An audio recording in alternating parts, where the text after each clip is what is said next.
Okay, so we were talking a little bit about the pool, and I said I had some things I want to discuss, and I guess or some thoughts that I'm trying to put into order about things that I've noticed about the game, and I guess maybe I'll just scatter shot these out. But the one thing that was immediately I was immediately thinking about. Well, I had told you we were talking about what was so interesting about the pool is realizing how much you can do with so little apparatus. And a couple of things that I was thinking about were um, the fact, the way that the dice roll works, the fact that first the fact that because it's a gambling mechanic and gambling decisions, like if you've ever played poker or whatever for money, or like very personal and about your personal risk aversion or risk enthusiasm, and that kind of decision goes into it happens for you before your roll. And so in terms of like, it's interesting that because of this gambling framework, your agency goes into the roll before you roll to see if your character did anything. I that may be I may be pushing the definition of the word agency a little bit, but it's important that you're who you are before you don't have to see what the role is in order to get to be who you are, right? Like you get to be who you are when you're making the decision about the role in the first place. And it's interesting that that's so in that way, and the decision you make in the role is probably more important than the decision the game master makes to give you one, two, or three dice. That changes if you have very little pool, right? But if you have a lot of pool, your decision is more impactful. So what I'm thinking about is how this framework makes it very difficult for the player to be like alienated from their own power. Like it's not a struggle with the GM to like hold on to your power. Like you've got all of this power, and there's very little the GM can. Like you can, I think possibly you could almost alienate yourself from it, but I think it's difficult for the game for the GM to alienate yourself for it. As a counterpoint, like in D&D Third Edition, or for that matter Fifth Edition, I think are both games where you just roll a die, you add your numbers, and the game master sets a difficulty number from a pretty big range. And so it's kind of like in that kind of system, like in Third Edition D&D, as an example, or I guess GURPS or whatever. If you where the game master sets it, if the game master sets a difficulty, then they're essentially it's all on the game master to calibrate what your percentage chance of success is. And like historically, the numbers, like the attempt to make that decision rigorous or not or fair or whatever you want to call it, have been pretty difficult to execute on, like in terms of having a scale of difficult, like the system where you have to like evaluate the difficulty based on, as I always joke, whether it's like Herculean or Sisyphean or any number of shades of gray. Like that's not very easy to do. And in fact, in our heavy gear game, I eventually kind of ended up deciding that 5, 6, and 7 were the salient difficulty numbers for anything I wanted to roll, and so I just stuck with those. And that's three numbers, right? Like that's almost like the same decision structure as the pool, whereas the game master, you just decide, is this a little harder or is this a little easier or is it neither of those, and then that's the only decision you have to make as the game master. And so I guess the point I was making is I think that works together with gambling, the pool dice, and with the availability of the monologue, where if you take the monologue, I mean, you just, the whole group, I think, exercises some audience credibility authority on whether, like, now that we've seen what Giricon does, I mean, if you just suddenly pulled out a laser beam and just started cutting people to pieces with your laser beam, we would say, like, wait, where is this coming from? Right? But Yeah, the monologue of victory, or that taking the narration, let you do doesn't let you like make things up. right, but It's not saying you can like you can't sort of create things that don't flow from what has been established or what is implied by the situation and the setting and the other characters. right, but within those, I mean, that fence is pretty big. It feels like for our Yeah. game, and so within that format, you have a lot of things you can do with a monologue, and no one can tell you you can't. And so, Yeah. I guess the whole big picture I'm looking at is how just that very compact, tight structure does so much work in terms of kind of making a lot of things that people have struggled with, like issues of like power and authority that people have struggled with, are not necessarily, they're not baked into the structure of the game. I guess someone could bring those issues with them and have a hard time, but I think the structure of the game is very resistant to that kind of thing, authority abuse or power abuse or whatever being a problem. Honestly, I think that comes from both sides too.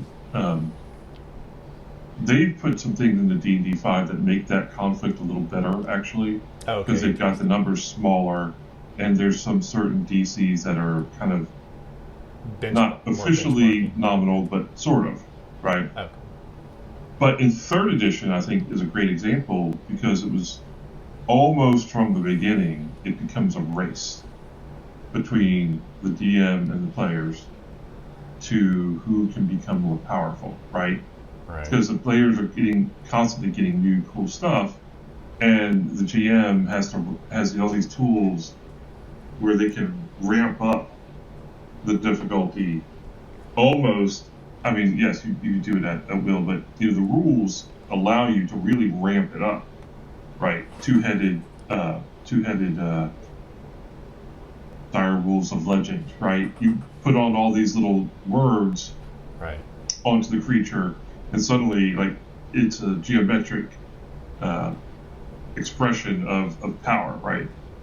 Um, and the pool really is the opposite of that, right? There's never, in my limited playing, I've never felt like there was a situation where either I threatened the GM's situation, or they threatened my character, like you were saying. Right. Right? Everything just feels like it just stays, like it's the best practice in this game to respect one another and to stay within certain constraints.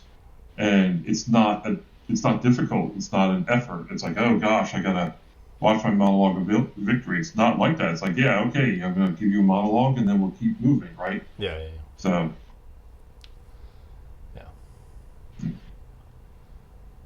So I guess the simplicity of the game maybe is what captures that. I'm not sure, but Yeah. I mean, I think it is. I mean, not simplicity, but not just simplicity. It's a very like this. The little system that's there is very well crafted to answer a lot of the questions. There's some other little things I've thought about it too, like thinking about the question of like,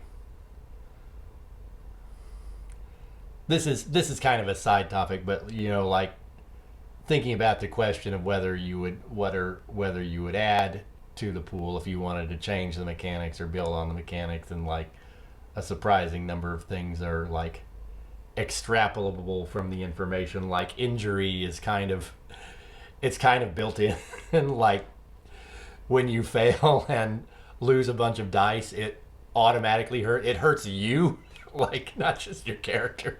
It feels bad, and it is very natural to interpret that as injury for the character. And it's I guess, speaking of like alienation of power in another direction, it's very difficult. Like the game master doesn't have any power to soften that. I mean, I guess he could softball what happens in the fiction, but you still lost those dice, and that's still painful. And so that was another little thing I noticed there. I'm sorry, were you gonna say something, John? Yeah, I think you could. One, I think that you can do. I think I mentioned this before, but you can do a lot. It seems like you can, just by not even adding rules or omitting rules, but just for a given game with a given group in a given idiom, adjust just the way you are interpreting the rules for this instance, gives you like already like a lot of wiggle room, or a lot of things that, and then if you start to think about the dials that are being turned there, I think it's definitely possible to nail some of those down beforehand and make it more explicit. Right. I don't know you need to, but it's definitely possible. And then you can also start to think about like, oh, are there ways to add in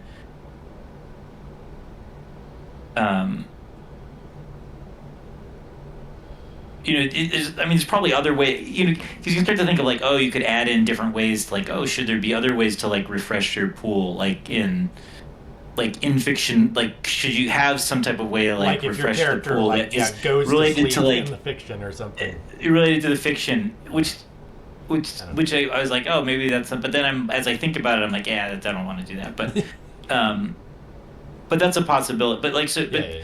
I mean, there's lots of things like that you could think about. The other thing in terms of injury, like, do you want to make it more explicit of like, how many successes does it take to get rid of like a group of bad guys coming at you? Can you do that in one success, or like in this, in this genre? No, you've got to like take out it's like going to be at least 6 victories to take out 6 bad guys. Whereas like, so do you make that stuff explicit beforehand, or you just kind of feel your way through it as you get to it? So I think you could, but I think you could do stuff like that. Like because I was looking at adapting the Darkness Beneath to the pool, or using the Darkness Beneath dungeon from Fight On, but using the pool to play it. So one of the things I've been thinking about after Ron mentioned playing kind of dungeon crawls with the pool, and I was thinking like, oh, do you say up front that like, yeah, you can't, you've got to like it's going to be, it's definitely one-on-one. Like a combat roll is going to be like a single exchange is going to, that's the roll is going to count for a single combat exchange, for example. And you can't, you can't narrate the whole outcome of the combat.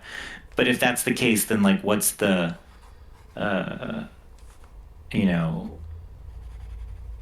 without like hit points for villains or hit points for opponents or whatever, how do you measure that? Or so, I mean, so it gets maybe like, you can start to like overcomplicate things, but that's where, but the dials are all there. You don't,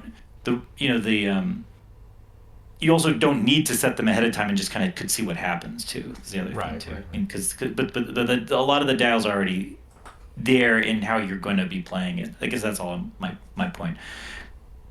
I think there's a lot of things to think about just with like without adding to it that are meaningful differences based on just how we're interpreting it. Right. Okay. Yeah, so that's interesting. And so the I think I have two other little things to talk about. One is I had some thoughts about like good practice with setting up roles that is based on, it's actually based on a specific example or a specific couple of examples from our games where, so we had this situation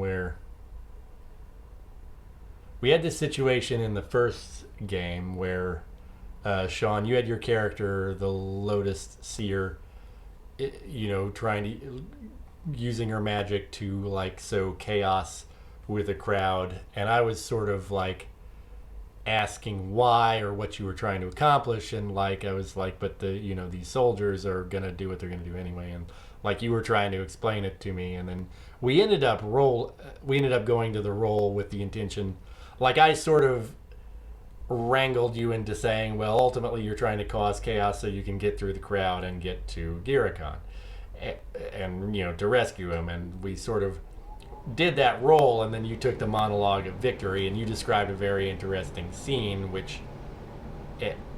where you like made these lots they were drawing, like they couldn't draw a number that matched the person who was supposed to be sacrificed, and so like that's what, and so like what it felt like for the people there and why that was useful for you proceeded. You just explained through your monologue of victory how that was. And when I was thinking about that after the game, I kind of realized that my trying to question you or pin you down about what you were trying to accomplish was not necessary, and in fact probably counterproductive, because and I was specifically thinking about that 2 games later when you gave another speech to another crowd in another city, and this time I was sort of remembering all the things I thought about that, and I caught myself, and I just said, okay, you've described like the speech you're making, go ahead and make the roll. And then, by the way, the fact that there's so little apparatus or mechanics to the game makes it easier to think about those things, because I'm not having to think about all difficulty numbers and all of this other stuff. But anyway, you made the roll and you took the die and gave me the monologue, and I described, you gave me the narration and I described your character's in fiction monologue firing up the crowd to go and topple these statues of the emperor, which I and sort of like be inspired by your faith, which I don't know. Like, I don't think it's not exactly what you had said. You would have done if you would have taken the monologue of victory, right? And so, yeah, exactly. And so I think that like not pushing too far, like in terms of setting up a role, not trying to push into the strategic or intent-based content of what you're trying to do, but just staying with what are you physically doing right now, sets up that possibility. Like, the choice of the role is, do you say what happens, or do you take the die and the game master says what happens? And like not framing all of this intent into the role in the first place makes that difference very important and interesting, I think, where you're actually going to say, two different people are actually going to diverge in terms of what they would say in response to this successful role. Yeah, that's completely it. I think there's a danger here for both, like you're saying, either the game master pushing for too much ahead of time before going to the roll, or I've seen 2 players jump really far ahead before they want to make the roll, and then you're kind of like, you're in a weird spot to make the roll now, because you've sort of said what you're going to do if it succeeds, and that's and you're kind of going past what we could have gotten from the roll, and so I think there's it works really well if you're rolling kind of at the. It's easier to. I mean, you can't.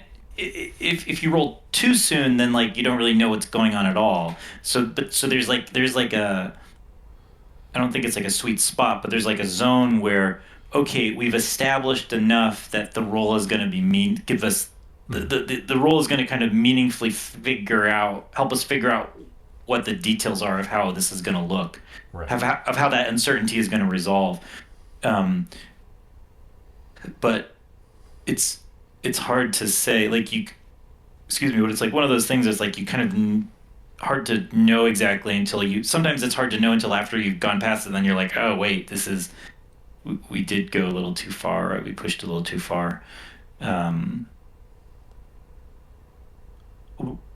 With one of the other games I was playing, we kind of had some issues where in some scenes it made sense for the characters to be acting on a sort of more abstractly on a big stage because they were working through their underlings. Okay, gotcha. Yeah. But then we hit a problem where the characters ended up in the same scene, and one of them was trying to work on the like kind of through their underlings on this bigger scale, and the other one was working on a very personal scale. And we are the intentions like of one guy was like, well, I'm going to get my one of the characters was I'm going to get my men to like surround the other character. And the other character was like trying to escape from that, and it became difficult because it's sort of like no, in this instance, like you almost like what you're going to do in the moment, like you can't, like you might not get a chance to order your men to do things because that's what we need. We kind of need the role to see if you're able to actually give the orders in this case. Like you're sort of jumping the gun there, mano a mano, like level of where the action is. Right. And so that's the other thing with some of these, like, because I was thinking about like with Sean's character making a speech and having these sort of trying to like act through. I'm not saying it's always difficult, but a possible area of difficulty for this type of thing is where the characters are trying to act through some other characters or through some. By putting something into play, by like, oh, I'm gonna do this, which has like all these effects. Right. That is a potentially like tricky spot, or is a potential spot for this type of issue to happen more often than something where it's more clearly like I walk over and punch him. Right. That's usually pretty clear of when we're supposed to roll the dice. But it is when we're playing in these activities that are sort of like giving orders or making use of resources on a bigger scale or things like that. Right. Yeah, that is interesting. And it does seem like the good practice is to have the roll at the order, and then you either take the monologue, or if you take the die, then the game master interprets how the character interprets the order, I guess. And then there is a sort of, I can see where there was a space to get fussy with it if the player is really like, but I want to give the order exactly right so they can't screw it up. And then but you're not. That's what you're gonna. That's the thing is like you don't. That's what you have to. I mean, it's always like this gets to like I don't know, like a pet peeve of mine with the way certain people play, and it comes back. I played a game of Sorcerer many years ago with a guy who I think he would be considered like he played a lot of Vampire the Masquerade, and I think he was considered a very good player of Vampire the Masquerade by that community's standards. But in Sorcerer, I would always get somewhat frustrated because he tried to do whatever he could to, through his speech, of like through the player talking at the game master and at us, to avoid any roles where there might be a bad outcome for him. Right. And it was this real, and using things like that, like, no, I would have said, oh, I'm going to tell him this exact order in this phrase, and so of course they couldn't. Right. It can't be misinterpreted, or it can't be like it would have to be taken this way, and sort of make that type of claim. And I think that's similar with the pool, is like, you can't, at some point like you're have to give up control of. Yeah, and again, like, this is where the game structurally helps, in that you can't, like, well, you can always say, well, if you want the control, you take the monologue. Yeah. Right? Like, Yeah. so it's not like the game master is sitting there going, well, if I don't give him this, then it's like I'm just deciding to screw him over. Like, you can't screw him over. Like, he can get out of his own problems. Yeah, and the game, I think the game master does have. I mean, you have to like be, you can't. You have to make sure that, and for the game master in the pool, you have to make sure that, yes, you are actually like resolving the uncertainty in a meaningful way that doesn't just reset things to the status quo. Right. With either a success or failure. Because if it's like, well, the only way you can actually change the status quo is with a monologue of victory, then it doesn't work, because the status quo has to be changed no matter what. But if you want to change in like your specific way, then yes, you definitely have to take the monologue. It's interesting too to compare it to something like Hero Quest or Hero Wars, where at least how I play it, no, I think it's the right way, is, you negotiate a lot of this stuff before the roll. It's like, I come in, I challenge Bob, and I want to kill Bob. And there's some degree, like, there are degrees of victory or failure, but there's a lot of talk before the roll, and then there's the roll, and then you decide after that, depending on, you take what you negotiated, and then you compare that to the degree of victory or failure, and then somebody decides what happens. So I think that the games have a similar sort of, meeting point where, okay, the roll is that point where everything is headed towards.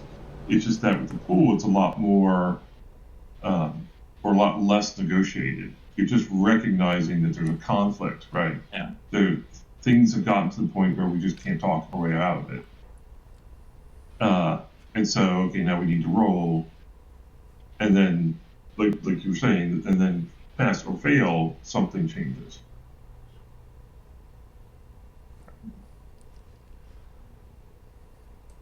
But I definitely see where people might, and the player you're describing is a good example, might want to try to pre-negotiate outcomes.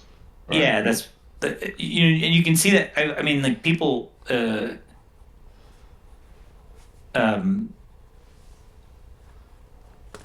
kind of happened.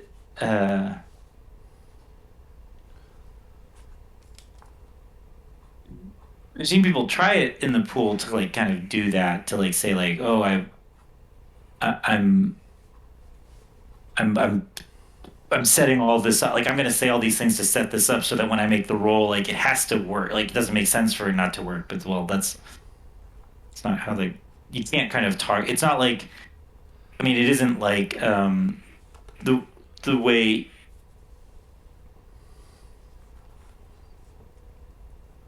I mean, it isn't supposed to be like, yeah, you can talk your way through the problem. Like, once we see there's some uncertainty, like, there's a chance that things are going to go badly for you. Right.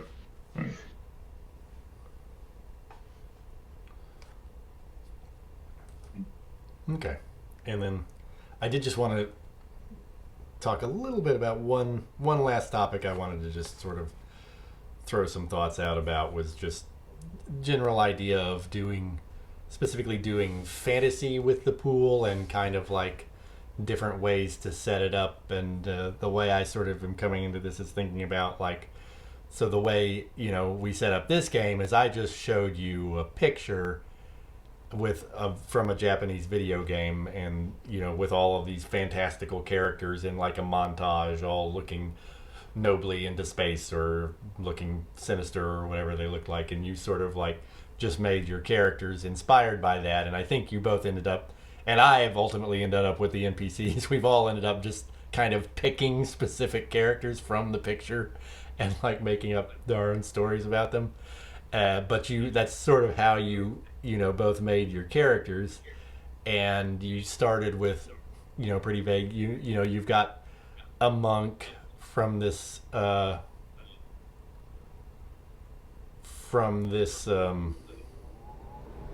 monk. What? A failed monk. Failed monk. Okay, there you go. Lapsed. From this secluded monastery, right? And with some vaguely mystical powers that aren't really defined on the original character sheet, but like almost instantly. The thing I noticed at the very beginning of the setting is you both used monologues of victory specifically to define your characters, right? Like, we've got this vague magical thing. Well, it makes sense to take the monologue of victory and like describe how it works, and then that's in the fantasy, right? Like that's set that up. And so it's I thought that was kind of interesting to see how that happened. And then I know you've done a game. You have your sort of fantasy Napoleonic game that started. You started from a different place where you had kind of like a sheet with, or you described it to the players maybe with the magic and the powers. With the magic, with some specific ideas about what different kinds of magic there were. Yeah, I had, for that game, I had sort of I had like a general idea that that there was like a certain type of magic practiced by essentially the British Empire's espionage, kind of their intelligence, right? Apparatus. That worked in a specific way, and one of the players who made a magical character wanted specifically not to have that type of magic. So it was sort of, so it was. So I kind of went in knowing like, okay, there's this is way one type of magic works. The player had a type of magic that was sort of invented idiosyncratic for that player, and then I had some other ideas about the other culturally based magic traditions or practices for some of the non-player characters, but I had and those were all ideas I had before we started to play. So that let me kind of say, like, when the player was saying like, oh, can I, well, do you think this makes sense for my magic? I was able to say like, yes, it makes sense. And then at some point though, we'd seen enough of his magic that certain things would no longer make sense if he had tried to do them. And like we've seen his not be able to do certain things that either one of the other magical traditions could do or had the ability to do. Like he was not unable. So for like I think I was telling you, one of the magical traditions I just ripped off from RuneQuest's like shamanism and have with kind of talking to spirits and enacting enacting like kind of magical effects by having spirits do as the intermediaries doing the bidding. And so there's one of the subplots of this most recent game has been the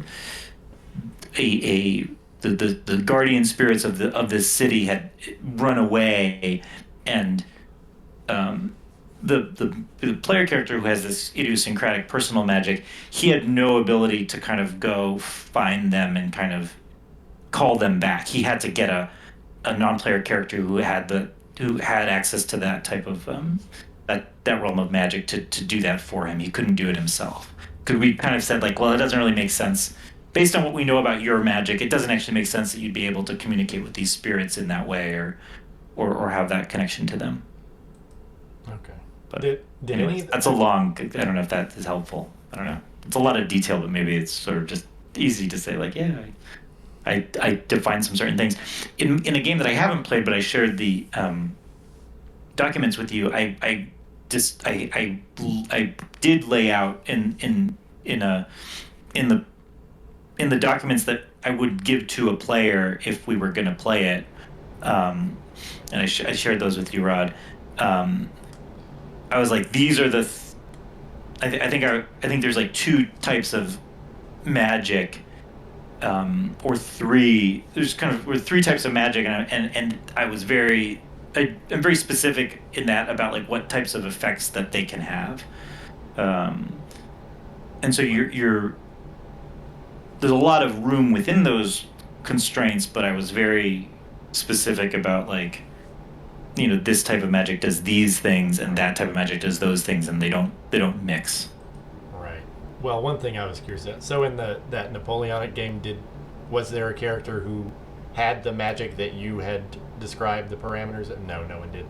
Okay. Because No. I was curious. I was curious if you would see the phenomenon where the guy with his own idiosyncratic magic, or the player with their own idiosyncratic magic, uses the monologue of victory to define it, and then maybe the player who is using the predefined magic can take the die because he knows that what the magic does, or it's already like in its own definition, and so they have a little more flexibility to. It's yeah. I mean, that'd be an interesting dynamic to see if like I was playing like this. If we played this other game and someone made up their own idiosyncratic magic, which someone would probably do if we're playing the pool. The first time I ever tried to play the pool, this is only tangentially related, but I like this story. The first time I ever tried to play the pool was like in, I don't know, like 2007 or 2008, and I ended up not playing the game because of this, but I was like, the players. I was like, what? It was in the time of like, it was very in vogue to like, oh, let's all create the setting together. So I was like, oh, let's create the setting together. But then the players are like, nah, you just make something up and we'll do it. So I was like, okay, that's fine. So I made up a setting that was like a post-apocalyptic fantasy world, but I was like, there used to be magic, but there is no more magic. The magic is all gone. And I was like, that was like the one sheet, that was like there's no more magic at all. And then the players came back with, we're all magicians. I was like, Yeah. okay, you don't want to be special. I was like, nope. I was like, why didn't you say that before you told me to make the world? Right. No. Guys. Right. Yeah, that's funny. Anyways. Now I would just say, like, no. Right. Or I'd say, like, fine. But I wouldn't just let it suck the wind out of my sails. Right. I would be like, actually, when I said no magic, I meant it. Right. Okay. Was anything Anyway. anything else anyone want to talk about? No, but I do think it's kind of along those lines. Like I established a little bit of what the Lotus Seer magic is, but now I feel very confident and excited, right? When I take the model or I take the die, if I'm using it to let the GM sort of play with that too, right? So it's not exclusively my characters. Well, it is my character doing things, but not exclusively my setting the parameters of what it is, and so I think we'll feel like that's a really cool back and forth, because if, Rod, you have my character do something that I hadn't thought of before, now that's a little thing that I can do later on, and vice versa, right? So. Right. Yeah, and okay, and so that's sort of like this is just the stuff that I wanted to get out there and talk about a little. So, thanks for talking. Okay. And if we have time, we can play the game now.